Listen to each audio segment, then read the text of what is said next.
अक्षय तृतीयेला अक्षय कलश कसा भरायचा? श्री स्वामी समर्थ. अक्षय तृतीयेला पृथ्वी, आकाश, तेज, वायू या पंचमहाभूतांविषयी कृतज्ञता व्यक्त केली जाते. भगवान व्यास यांनी महाभारत ग्रंथाची रचना करायला सुरुवात केली. उदय तिथीनुसार अक्षय तृतीया 19 एप्रिल 2026 रोजी आपण अक्षय तृतीया साजरी करणार आहोत.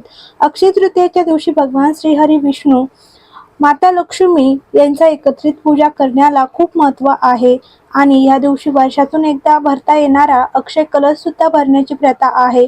हा अक्षय कलश कसा भरल्याने माता लक्ष्मी, भगवान विष्णू यांची एकत्रित पूजा केल्याने वर्षभर आपल्या घरामध्ये धन, धान्य आणि अन्नामध्ये कमतरता भासत नाही व भगवान श्रीहरी विष्णू आणि माता लक्ष्मी आपल्या घरामध्ये स्थिर व कायम वास्तव्य करतात असं म्हटलं जातं. म्हणून या मुहूर्तामध्ये पूजा करण्याला आणि अक्षय कलश भरण्याला जास्त महत्त्व सांगितलेले आहे. तर हा पूजेचा मुहूर्त असणार आहे सकाळी 10:49च्या शुभ मुहूर्तानंतर किंवा दुपारी 12:20 पर्यंत अक्षय कलश भरू शकता. पण काही कारणाने या वेळेमध्ये तुम्हाला अक्षय कलश भरणे झाले नाही तर पूजा करणे झाली नाही तर दिवसभरामध्ये कधीही तुमच्या वेळेनुसार ही पूजा अक्षय कलश तुम्ही भरू शकता. कारण अक्षय तृतीया जो आहे तो 3.5 मुहूर्तांपैकी एक आहे. दिवसभर असतो, तो शुभ असतो. या व्हिडिओमध्ये मी तुमच्यासोबत अक्षय कलश कसा भरावा 2 पद्धतीने शेअर करणार आहे. अक्षय कलश हा अक्षय तृतीयापासून सुरू करून तुम्ही पुढे 11 पौर्णिमा किंवा 21 पौर्णिमा किंवा 11 शुक्रवार किंवा 21 शुक्रवार ह्या पद्धतीने करू शकता. तुम्हाला जर असं 11 किंवा 21 पौर्णिमा आणि शुक्रवार भरायचं असेल तर ही पद्धत थोडीशी वेगळी आहे आणि तुम्हाला फक्त एक वेळा अक्षय तृतीयेच्या दिवशीच भरायचं असेल तर ती पद्धत सुद्धा थोडीशी वेगळी आहे. या दोन्ही पद्धतीने शेअर करणार आहे आणि सर्वात महत्त्वाचं, फक्त अक्षय तृतीयेच्या दिवशी अक्षय कलश भरला जातो. म्हणून अक्षय कलश भरायचा आणि मग रातोरात सगळ्या गोष्टी होणार असं अजिबात होणार नाही. अक्षय कलश बनवला तर तो सिद्ध सुद्धा करायचा असतो आणि अक्षय कलश बनवला म्हणजे पैशाचा पाऊस पडेल, रातोरात कर्जमुक्ती होईल किंवा मला इथून पैसा येणार, पैशाचा पाऊस पडणार असं काहीही होणार नाही. अक्षय कलश भरल्याने आपण जे कष्ट करतोय, मेहनत करतोय त्याचा योग्य तो मोबदला आपल्याला मिळत नाही, नशिबाची साथ आपल्याला मिळत नाही. तर हा अक्षय कलश भरल्याने तुम्हाला नशिबाची साथ मिळू लागेल, तुमच्या कष्टाचा योग्य तो मोबदला मिळू लागेल. तुम्हाला खूप नॉलेज आहे, तुम्हाला खूप माहिती आहे, तुम्ही हुशार आहेत, पण तुमच्या त्या हुशारीचा वापर करण्याजोगी जर तुम्हाला संधीच मिळाली नाही तर तुमच्या त्या हुशारीचा, तुमच्या त्या नॉलेजचा काहीही उपयोग नाही. तुम्हाला योग्य ती संधी मिळाली तरच तुम्ही तुमच्या नॉलेजचा उपयोग करून आयुष्यामध्ये ग्रोथ करू शकाल, पैसा कमवू शकाल. तर हा अक्षय कलश जो आहे तर तो योग्य ती संधी तुमच्यापर्यंत आली, योग्य अशा माणसांना तुमच्यापर्यंत पोहोचवेल किंवा तुम्हाला योग्य अशा माणसांपर्यंत पोहोचवेल आणि मग त्यांना भेटल्यानंतर, अशा संधी आल्यानंतर तुमच्या नॉलेजचा योग्य उपयोग करून तुम्ही आयुष्यामध्ये ग्रोथ कराल आणि धन, ऐश्वर्य सगळं काही कमवू शकाल. तर ह्या गोष्टी होत असतात. डायरेक्ट काही देव तुम्हाला असे घे बाबा, अचानक चमत्कार, मॅजिक, जादू अशा गोष्टी होत नसतात. अक्षय तृतीयेच्या दिवशी सोनं, चांदी, मोठमोठ्या वस्तू जरी खरेदी करणार नाही झाल्या तर एखादा स्टीलचा तांब्या जरी तुम्ही खरेदी केला तरी सुद्धा चालेल किंवा एखादा मातीचा बोळका, ज्याला सुगडे म्हटलं जातं, ते जरी तुम्ही खरेदी करून आणा आणि त्यामध्ये अक्षय कलश भरण्याचा प्रयत्न करा. पण ते नसेल तर तुमच्या घरी तुम्ही न वापरलेला, उष्टा केलेला, तोंडाला न लावलेला एखादा तांब्याचा वगैरे असेल किंवा देवपूजेचा तुमचा तांब्याचा तांब्या वगैरे असेल, तुम्ही तो घेतला तरी सुद्धा चालेल. तो स्वच्छ धुवून पुसून वगैरे घ्यावे. नवीन आणलेला असेल तो स्वच्छ धुवून पुसून वगैरे घ्यायचा आहे. त्याच्यावर कुंकवाने स्वास्तिक आणि 5 उभ्या रेषा ओढून घ्यायच्या. तुम्ही जर सुगडं आणलेलं असेल तर ते हळदी कुंकूने रंगवून घ्यायचं आणि त्याच्यावर सुद्धा कुंकवाने स्वास्तिक व 5 उभ्या रेषा ओढून घ्यायच्या. सुरुवातीला तुम्ही जर 11 शुक्रवार किंवा 11 पौर्णिमा करणार असाल तर ती पद्धत शेअर करत आहे. जो कोणता कलश तुम्ही आणलेला आहे तो तुम्हाला घ्यायचा आहे. देवघरासमोर बसायचं किंवा जिथे आपण एकत्रित माता लक्ष्मी, भगवान विष्णूची पूजा केलेली आहे तिथे बसायचे. एक तेलाचा दिवा, एक तुपाचा दिवा लावायला असावा, कारण आपण माता लक्ष्मीची उपासना करत आहोत. तुपाचा निरंजन अवश्य असावा. आपण बसण्यासाठी आसन घ्यायचं आहे. हा कलश आपल्यासमोर एखादा कापड, एखादा चौरंग तुमचा मोठा असेल, तिथे पूजा मांडणी केलेली असेल, तिथे शक्य असेल तर तिथेच ठेवून भरायचा. नाहीतर समोर एखादा पाट किंवा दुसरा छोटासा चौरंग घ्यायचा, त्यावर वस्त्र टाकायचं, त्यावर थोडेसे तांदूळ ठेवायचे आणि त्यावर हा कलश ठेवायचा. कलश ठेवल्यानंतर सुरुवातीला तुम्हाला संकल्प करायचा आहे. संकल्पामध्ये सुरुवातीला तुमचं नाव, तुमचं गोत्र, अक्षय तृतीयेच्या दिवशी तारीख कोणती आहे, वार कोणता आहे आणि तुम्ही आज अक्षय तृतीयापासून पुढे 11 शुक्रवार किंवा 11 पौर्णिमा किंवा 21 शुक्रवार किंवा 21 पौर्णिमा किती तुम्ही पौर्णिमा आणि शुक्रवार अक्षय कलश भरणार आहेत त्याचा उल्लेख करायचा आहे आणि माता लक्ष्मी, भगवान विष्णूंना प्रार्थना करायची की तुमच्या आशीर्वादाने, कृपेने माझं घर कायम धनधान्य ऐश्वर्याने भरलेलं असावं, मला व माझ्या कुटुंबाला उत्तम आरोग्य व दीर्घायुष्याचा आशीर्वाद मिळावा. तुमच्या आशीर्वादाने उद्योगधंदा असेल तर तो चांगला चालावा. तुमच्या घरात नोकरी करणारा असतील तर त्यांच्यामध्ये त्यांची प्रगती व्हावी. या व्यतिरिक्त अजून तुम्हाला जे काही बोलायचं आहे, जी प्रार्थना करायची आहे ती करायची आणि त्यानंतर हातातलं पाणी खाली ताम्हणामध्ये सोडून द्यायचं आणि परत थोडंसं उजव्या हातावर पाणी घ्यायचं आणि परत एकदा ताम्हणामध्ये सोडायचं. याप्रमाणे संकल्प करायचा आणि सुरुवातीला मूठभर खडे मीठ जे आहे ते तुम्हाला त्या कलशामध्ये टाकायचे आहे. अगोदर खडे मीठ टाकायचे प्रयत्न करा. खडे मीठ नसेल तर तुमच्याकडे जे कोणतेही मीठ असेल, तुम्ही तुमच्या घरामध्ये वापरात न घेतलेले ते मीठ तुम्ही त्याच्यामध्ये मूठभर टाकायचे आहे. त्यानंतर 11 किंवा 21 नाणी तुम्हाला टाकायचे आहेत.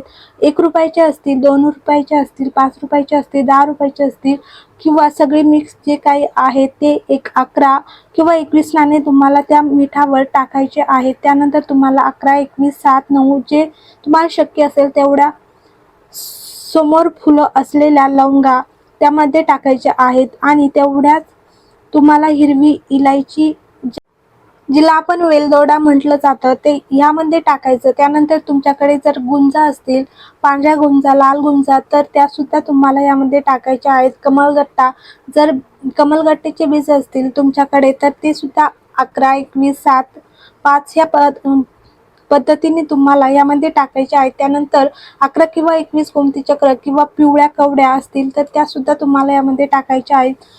या सर्व वस्तू आहेत, या माता लक्ष्मीला प्रिय असणाऱ्या वस्तू आहेत आणि माता लक्ष्मीला आकर्षित करणाऱ्या वस्तू आहेत. आता या सगळ्या वस्तू नवीन घ्यायच्या का, तर अजिबात नाही. तुमच्या तिजोरीमध्ये किंवा तुमच्या देवघरामध्ये ऑलरेडी या वस्तूंची पोटली बनलेली असेल किंवा तुम्ही कुठे ठेवलेल्या असतील, त्याच सर्व वस्तू मोजून तुम्ही या कलशामध्ये टाकल्या तरी सुद्धा चालेल. कारण बघा, यामध्ये तुमचा फायदा आहे. आपल्या तिजोरीमधल्या सगळ्या वस्तू आपण या कलशामध्ये भरल्या तर हा जो कलश आहे, अक्षय कलश, आपण सिद्ध करणार आहोत.